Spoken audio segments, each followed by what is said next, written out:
Alright, let's talk about all the stuff that Mace Windu does in this comic book. I'm sorry. How you get so big getting food of this kind?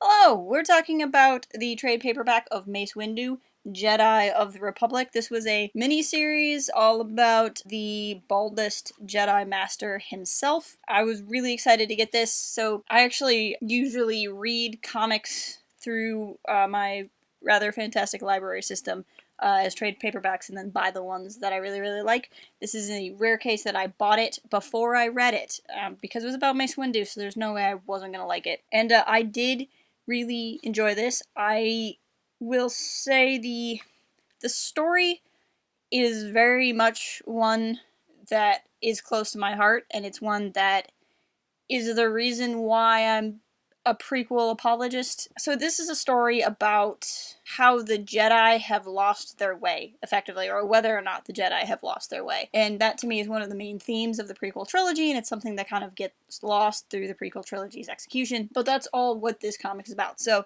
Mace has to go on a mission to a planet where things are happening and Clone Wars stuff, and he takes along a hand-picked team of Kit Fisto and then two other Jedi that we meet in this comic, one of whom ends up taking issue with things that Mace does, or really he ends up taking issue with the Jedi Order in general. So I don't really want to get spoilery. I will say there's a conflict of sorts between Mace and this other Jedi. The four Jedi go on this covert mission that doesn't stay covert very long. They're fighting this droid that kind of looks like Ultron, only not the Tony Stark version. The story's pretty basic. The story is, Jedi go to a place, there's droids, they fight.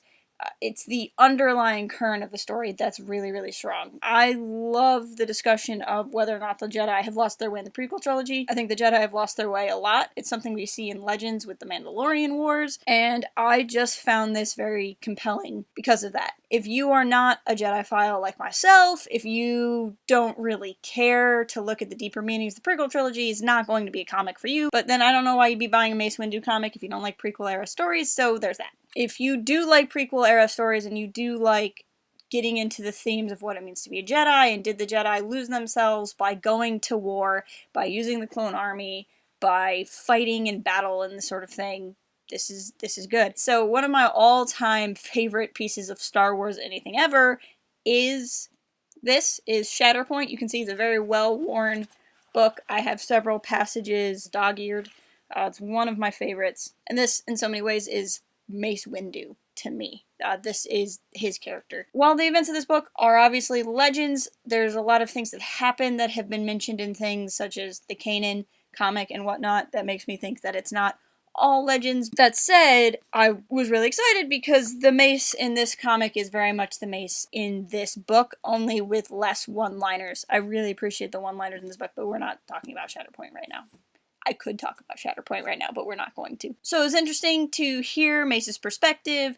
We eventually get a little bit of a flashback to him as a Jedi learner, as a Jedi Padawan, and his struggles. It's pretty well known that he's a more aggressive Jedi anyway. And the question comes, is Mace okay with the war because he likes to fight and it gives him an excuse to do non-Jedi things because it's what the Jedi have to do, or is he doing this because it is actually the will of the Force and it is actually what the Jedi need to be doing? Without getting into more spoilers, I can't really say more than the same thing I've been saying in different ways 5 different times, but it's something that I think is really important if you want to understand what the core of the prequel trilogy is, the core of the Jedi Council, and the core of Mace Windu. They do a really good job of explaining this too, because you have Mace, and Mace is at one end of the spectrum. He's where the Jedi Council are. We have to wage the Clone Wars, we have to stop the Sith, we have to stop all of the people, because otherwise the galaxy is going to descend into the dark side and it's going to be really bad. And at the other end of the scale, you have the Jedi he gets into conflict with, who's Prosit Dibs, I think is how you would say his name. And he is very much that the Jedi have just, they're done, they're gone, they aren't the Jedi anymore because of this war. And then you have, in the middle, Jedi Master Kit Fisto, who maybe isn't as, the council is right as Mace is, but he sees things from Mace's perspective, because he knows Mace very well and he trusts Mace. And then you have the other new character, Risa Mano, I think is how you'd say her name, and she's a freshly knighted, naive, the world is going to get better optimist kind of character, and she's trying to figure out where she falls between Mace and Prosit. So yeah, I've found this to be very engaging. Now, as far as the artwork goes, it's not the strongest artwork I've seen in a Star Wars comic. That said, the art is really good. If this existed in a vacuum, I would say the art is wonderful. I just don't know that all of the representations of characters we already know are accurate. Mace looks a little bit more angular. He doesn't really look like Samuel L. Jackson to me. Kit Fisto is closer, but still he looks a little bit more jaunty than other interpretations of him, but that could just be a style. There's really only one image that really pulls me out of it, and that's this one of Yoda.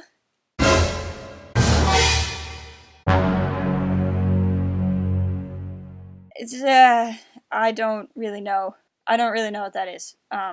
But the rest of it's really good. There's other characters in it, eventually, no spoilers, that we've seen before that are represented well. Any character that's in it that we haven't seen before, I think, looks phenomenal. So I think it's less of the art is bad and more of the art isn't the interpretation I would appreciate. But that said, you have a lot of cool images in it, and I think it's overall very good. We're gonna have more comic reviews coming up, so if there's anything I haven't gotten to that you want me or Professor Django to read and review, let us know in the comments. I do have other series I want to get to in mind. Like I said, I usually get to comics when they come out in trade paperback, so I'm not the most up to date, but I do love reading them. So if there's something you want me to prioritize, go ahead and let me know. And if I have already read it, I'll be happy to read it again and do a review. I'm just not sure people are super interested in me reviewing things that came out 2 years ago. Make sure to follow us at Port Haven Forums on Twitter. Visit port-haven.com for more content. And as always, keep it real and fly casual. Cooking can be fun!